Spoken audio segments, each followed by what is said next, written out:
ರಾಜ್ಯ ರಾಜಧಾನಿ ಬೆಂಗಳೂರಿನಲ್ಲಿ ವಾಟರ್ ಎಮರ್ಜೆನ್ಸಿ. ಇದನ್ನೇ ನೀರುಗಳ್ಳರು ಬಂಡವಾಳ ಮಾಡಿಕೊಂಡಿದ್ದಾರೆ.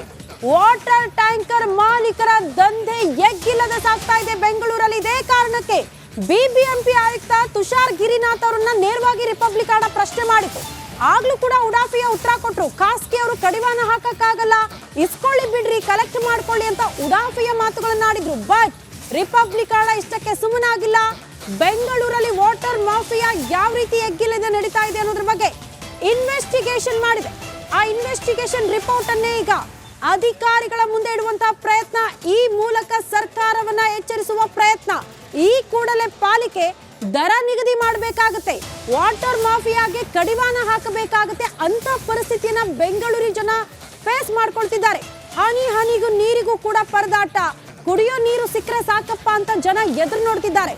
ಹಾಗಾಗಿ ವಾಟರ್ ಟ್ಯಾಂಕರ್ ಮೊರೆ ಹೋಗ್ತಾರೆ. ಕೇಳ್ದ ಸ್ಟ್ರೇಟು, ಅವ್ರು ಹೇಳಿದ್ದಕ್ಕೆ ನಾವು ಓಕೆ ಅಂತ ಇದ್ರೆ ಬಿಡಿ, ಬೇಡ ಅಂದ್ರೆ ಮತ್ತೊಬ್ರಿಗೆ ಕೊಡ್ತೀವಿ ಅಂತ ಧಮಕಿ ಬೇರೆ ಹಾಕ್ತಾರೆ ವಾಟರ್ ಟ್ಯಾಂಕರ್ ಮಾಲೀಕರು. ಇದನ್ನೇ ಈಗ ನಿಮ್ಮ ರಿಪಬ್ಲಿಕ್ ಆಣ ಇನ್ವೆಸ್ಟಿಗೇಷನ್ ಮಾಡಿರೋದು.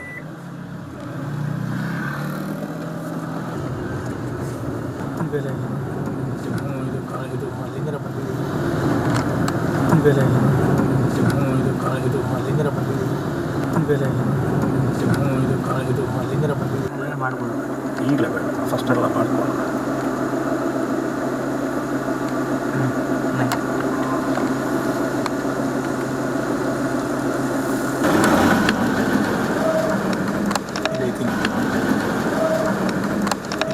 ನೋಡಿ, ಬೆಂಗಳೂರಲ್ಲಿ 60 ವಾಟರ್ ಟ್ಯಾಂಕರ್ಗಳಿಗೆ ಲೈಸೆನ್ಸ್ ಇರೋದು.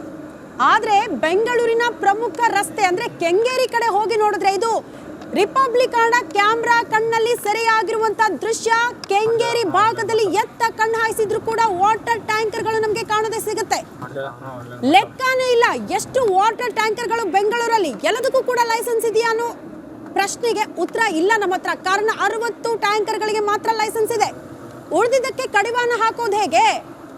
ನೀರು ಕೊಡೋದೋಕೆ, ಯಾಕಂದ್ರೆ ಜನ ನೀರಿಗಾಗಿ ಪರದಾಡ್ತಿದ್ದಾರೆ. ನೀರು ಒದಗಿಸೋದೋಕೆ, ಆದ್ರೆ ಡಬಲ್ ದುಡ್ಡು ಯಾಕೆ?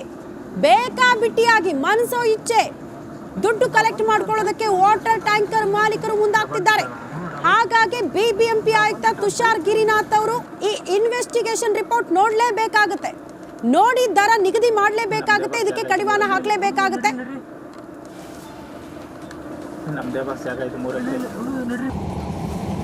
ಈ ಬಗ್ಗೆ ನಮ್ಮ ಹಿರಿಯ ಪ್ರತಿನಿಧಿ ಸುನೀಲ್ ಎಕ್ಸ್ಪ್ಲೇನ್ ಮಾಡಿದ್ದಾರೆ.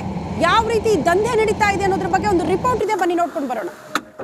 ಬೆಂಗಳೂರಲ್ಲಿ ನೀರಿಗೆ ಅಭಾವ ಉಂಟಾಗಿದೆ. ಇದೇ ಸಮಯಕ್ಕೆ ಸರಿಯಾಗಿ ವಾಟರ್ ಟ್ಯಾಂಕರ್ಗಳು ಬೆಂಗಳೂರಿನಲ್ಲಿ ಸಿಕ್ಕಾಪಟ್ಟೆ ಮಾಫಿಯಾವನ್ನು ನಡೆಸ್ತಾ ಇರುವಂಥದ್ದು. ಅಂದರೆ ಬಹುತೇಕ ಎಲ್ಲ ಏರಿಯಾಗಳಲ್ಲೂ ಕೂಡ ವಾಟರ್ ಟ್ಯಾಂಕರ್ಗಳದ್ದೇ ಹಾವಳಿ. ರಾತ್ರಿ ಆದರೆ ಸಾಕು, ಬಹುತೇಕ ಎಲ್ಲ ಪ್ರದೇಶಗಳಲ್ಲೂ ಕೂಡ ವಾಟರ್ ಟ್ಯಾಂಕರ್ಗಳು ನೀರನ್ನು ತುಂಬಿಸ್ಕೊಂಡು ಅಪಾರ್ಟ್ಮೆಂಟು ಮನೆಗಳಿಗೆ ತುಂಬಿಸ್ಕೊಂಡು ಹೋಗುವಂಥ ಕೆಲಸವನ್ನು ಮಾಡ್ತಾ ಇರುವಂಥದ್ದು ನಾವೇನಿವಾಗ ದೃಶ್ಯಗಳಲ್ಲಿ ನೋಡ್ತಾ ಇದ್ದೀವಿ. ಇದು ಕೂಡ ಒಂದು ವಾಟರ್ ಟ್ಯಾಂಕರ್ ಬರ್ತಾ ಇರುವಂಥದ್ದು. ಇವ್ರನ್ನ ಒಂದು ಸಲ ಕೇಳಿ ನೋಡ್ತೀನಿ.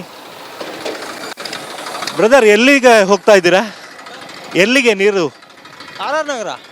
ಹಾಂ. ಎಷ್ಟು ಒಂದು ಟ್ಯಾಂಕಿಗೆ? 1100. 1100. ಹಾಂ. ಇದು ಎಲ್ಲಿ ತುಂಬಿಸುವಂಥದ್ದು ನೀವು ನೀರನ್ನೆಲ್ಲ? ಹಾಂ. ಅಂದರೆ ಇದು ಪರ್ಮಿಷನ್ ಇದೆಯಾ, ಲೈಸೆನ್ಸ್ ಎಲ್ಲ ಇರುವಂಥದ್ದಾ? ಯಾವುದು ಇದಾ? ಲೈಸೆನ್ಸ್ ಏನಿಲ್ಲ, ಇಲ್ಲ ನಾರ್ಮಲ್ ಅಲ್ಲಿ ಅಪಾರ್ಟ್ಮೆಂಟಿಗೆ ಹಾಕ್ತಾಯಿದ್ದೀವಿ ನಾವು. ಅವರು ಹೇಳಿದ್ರು ಹಂಗಾಗಿ ತಗೊಂಡು. ಡೈಲಿ ನೈಟ್ ಹಾಕ್ತೀರಾ? ಡೇ ಟೈಮಲ್ಲಿ ಗಾಡಿಗಳು ಓಡಾಡ್ತಿರ್ತಾವಲ್ಲ, ಆಗಲ್ಲ. ಅದಕ್ಕೆ ಅವರು ನೀರಿಲ್ಲಪ್ಪ ಒಂದು ಸ್ವಲ್ಪ ಅಂತ ಹೇಳೋದಕ್ಕೆ ಆಗ್ತಾ ಇರೋದು. ನೈಟ್ ಒಟ್ಟು ಎಷ್ಟು ಟ್ರಿಪ್ ಮಾಡ್ತೀರಾ?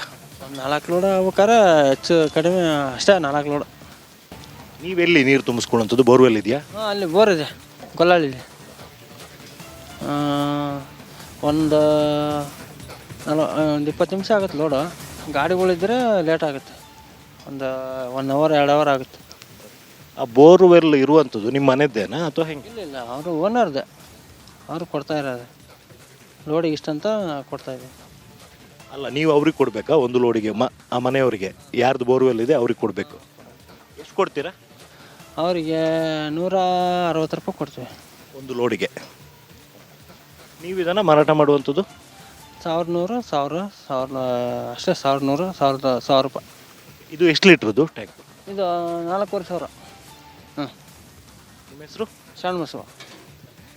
ನೋಡಿ, ಇದು ವಾಟರ್ ಟ್ಯಾಂಕರ್ಗಳು ಬೆಂಗಳೂರಲ್ಲಿ ಯಾವ ರೀತಿ ರಾತ್ರಿ ವೇಳೆಯಲ್ಲೂ ಕೂಡ ಕಾರ್ಯನಿರ್ವಹಿಸ್ತಾ ಇದ್ದಾವೆ ಅನ್ನುವಂಥದ್ದಕ್ಕೆ ಒಂದು ಸಾಕ್ಷಿ. ಯಾಕೆಂತ ಹೇಳಿದರೆ ಬೆಂಗಳೂರಿನ ಬಹುತೇಕ ಏರಿಯಾಗಳಲ್ಲಿ ನೀರಿಗೆ ತೊಂದರೆ ಉಂಟಾಗಿರುವಂಥದ್ದು. ಅಂದರೆ ನೀರು ಕುಡಿಯೋದಕ್ಕೂ ಕೂಡ ಸಿಗ್ತಾ ಇಲ್ಲ. ಬಹುತೇಕ ಅದರಲ್ಲೂ ಕೂಡ ಪರ್ಟಿಕ್ಯುಲರ್ ಆಗಿ ಅಪಾರ್ಟ್ಮೆಂಟ್ಗಳಲ್ಲಿ ನೀರಿಗೆ ಸಿಕ್ಕಾಪಟ್ಟೆ ಅಭಾವ ಉಂಟಾಗಿರುವಂಥದ್ದು. ಹಾಗಾಗಿ ಟ್ಯಾಂಕರ್ಗಳ ಮೂಲಕ ಈ ರೀತಿ ನೀರನ್ನು ಸಪ್ಲೈ ಮಾಡುವಂಥ ಒಂದು ಕೆಲಸವನ್ನು ಬೆಂಗಳೂರಿನ ಬಹುತೇಕ ಏರಿಯಾಗಳಲ್ಲಿ ಈ ಒಂದು ವಾಟರ್ ಟ್ಯಾಂಕರ್ನ ನಡೆಸ್ತಾ ಇರುವಂತಹ ಮಾಲೀಕರು ಮಾಡ್ತಾ ಇರುವಂಥದ್ದು. ಕ್ಯಾಮ್ರಾ ಪರ್ಸನ್ ಮಂಜು ಜೊತೆಗೆ ಸುನಿಲ್ ಧರ್ಮಸ್ಥಳ, ರಿಪಬ್ಲಿಕ್ ಕನ್ನಡ, ಬೆಂಗಳೂರು.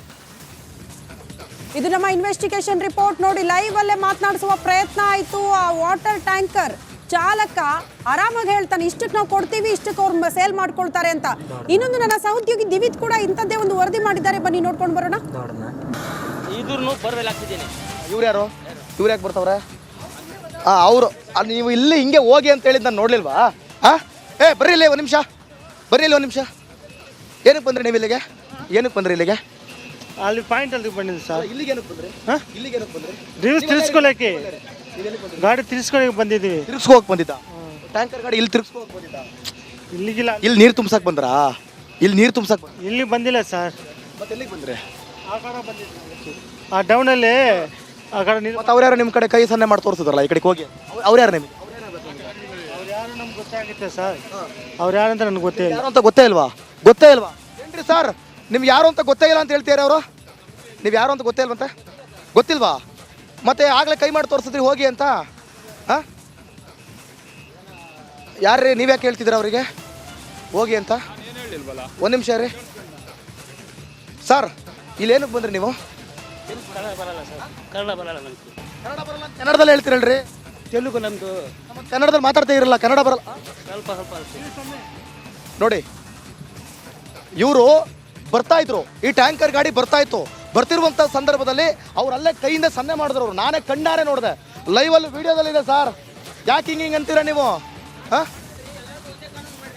ಸರ್, ಇಲ್ಲಿ ನಿಯಮ ಪಾಲನೆ ಮಾಡಬೇಕಷ್ಟೇ. ನಿಮಗೆ ಬರಗಾಲ ಬಂದರೆ ನೀರಿಲ್ಲ ಅಂತಂದರೆ ಅದಕ್ಕೆ ಸರ್ಕಾರ ಇದೆ, ಸರ್ಕಾರಕ್ಕೆ ಪ್ರಶ್ನೆ ಮಾಡ್ತೀವಿ. ನಾವು ಮಾಡ್ತೀವಿ, ಪ್ರಶ್ನೆ ಮಾಡ್ತೀವಿ. ನೀವು ಬರೋರ್ನ ನೀರು ಕೊಡ್ತೀನಿ. ಯಾರು ಬರ್ತಾರೆ ಹೋಯ್ತಾರೆ. ಸರಿ, ಆಯ್ತು, ಓಕೆ. ಎಸ್, ಗಮನಿಸ್ತಾ ಇದ್ದೀರಾ? ಬರುವಂಥ ಟ್ಯಾಂಕರ್ಗಳನ್ನು ಕೂಡ ಸನ್ನೆ ಮುಖಾಂತರ ವಾಪಸ್ ಹೋಗಿ ಅಂತ ಹೇಳ್ತಾರೆ. ಜೊತೆಗೆ ಎಲ್ಲ ರೀತಿ ಲೈಸೆನ್ಸ್ ಇದೆ ಅಂತ ಹೇಳ್ತಾರೆ. ಕೇಳಿದ್ರೆ 2 ದಿನ ಆಗುತ್ತೆ, 3 ದಿನ ಆಗುತ್ತೆ ಅಂತ ಹೇಳ್ತಾರೆ. ಸೊ ಹಾಗಾದ್ರೆ ಇಲ್ಲಿ ಬೆಂಗಳೂರಿನಲ್ಲಿ ನಡೀತಿರುವಂಥ ವಾಟರ್ ಮಾಫಿಯಾ, ಇಲ್ಲಿ ನೀರು ದಾನ ಮಾಡಲಿ ಹಂಗಂತ ಅದನ್ನೇ ಮಾಫಿಯಾ ಮಾಡ್ಕೊಂಡು ಬದುಕುವಂಥ ನೆಸೆಸಿಟಿ ಏನಿಲ್ಲ. ಸೊ ಕಾದೋಣ. ಹಾಗಾದರೆ ಯಾವ ರೀತಿ ಇಲ್ಲಿ ನಡೀತಾ ಇದೆ, ಎಲ್ಲದಕ್ಕೂ ಕೂಡ ಲೈಸೆನ್ಸ್ ಇದೆಯಾ, ಎಲ್ಲದಕ್ಕೂ ಕೂಡ ಪ್ರತಿಯೊಂದಕ್ಕೂ ಕೂಡ ಪರ್ಮಿಷನ್ ಇದೆಯಾ, ಎಲ್ಲವನ್ನು ಕೂಡ ಕಾದೋಣ. ಹಾಗಾದ್ರೆ ಮನೆ ಮನೆಗೆ ದುಡ್ಡುಗೋಸ್ಕರ ಸಪ್ಲೈ ಮಾಡ್ತಿದ್ದಾರಂತೆ, ಎಲ್ಲವನ್ನು ಕೊಡೋಣ. ಕ್ಯಾಮ್ರಾ ಪರ್ಸನ್ ಕಿರಣ್ ಜೊತೆ ಯಶೋಧ, ರಿಪಬ್ಲಿಕ್ ಕನ್ನಡ, ಬೆಂಗಳೂರು. ಎಕ್ಸಾಕ್ಟ್ಲಿ, ಇದು ರಿಪಬ್ಲಿಕ್ ಕನ್ನಡದ ಇನ್ವೆಸ್ಟಿಗೇಷನ್. ರಾಜ್ಯ ರಾಜಧಾನಿ ಬೆಂಗಳೂರಲ್ಲಿ ಎಗ್ಗಿಲ್ಲದೆ ಸಾಕ್ತಾ ಇದೆ, ಯಾರ ಭಯವೂ ಇಲ್ಲ. ಯಾವ ರಸ್ತೆಗೆ ಹೋದ್ರೂ ಕೂಡ ಇಂಥ ಖಾಸಗಿ ವಾಟರ್ ಟ್ಯಾಂಕರ್ಗಳು ನಮಗೆ ನೋಡೋದಕ್ಕೆ ಸಿಗುತ್ತೆ. ಯಾವುದೇ ಅಪಾರ್ಟ್ಮೆಂಟಿಗೆ ಹೋಗಿ ನೀವು, ಕಾರಣ ಬೋರ್ವೆಲ್ಗಳು ಬತ್ತೋಗಿದೆ. ಎಲ್ಲರೂ ಡಿಪೆಂಡ್ ಆಗ್ತಾ ಇರೋದೇ ಈ ವಾಟರ್ ಟ್ಯಾಂಕರ್ ಮೇಲೆ. ಏನಪ್ಪ ಮಾಡೋದು, ಕುಡಿಯೋಕೆ ನೀರು ಬೇಕಲ್ಲ, ಕೇಳಿದಷ್ಟು ದುಡ್ಡು ಕೊಡೋಣ, ವಾಟರ್ ಟ್ಯಾಂಕರ್ ಬಂದ್ರೆ ಸಾಕು ಅನ್ನೋ ಪರಿಸ್ಥಿತಿಗೆ ಬಂದಿದ್ದಾರೆ ಜನ. ದುಡ್ಡಿದ್ದವ್ರು ಹೇಗೋ ಕೊಡ್ತಾರೆ, ಬಡಬಗ್ಗರು ಏನ್ ಮಾಡಬೇಕು, ಕುಡಿಯೋ ನೀರು ಬೇಕು, ಅಷ್ಟು ದುಡ್ಡು ಕೊಡೋಕೆ ಅವರಿಂದ ಸಾಧ್ಯನಾ?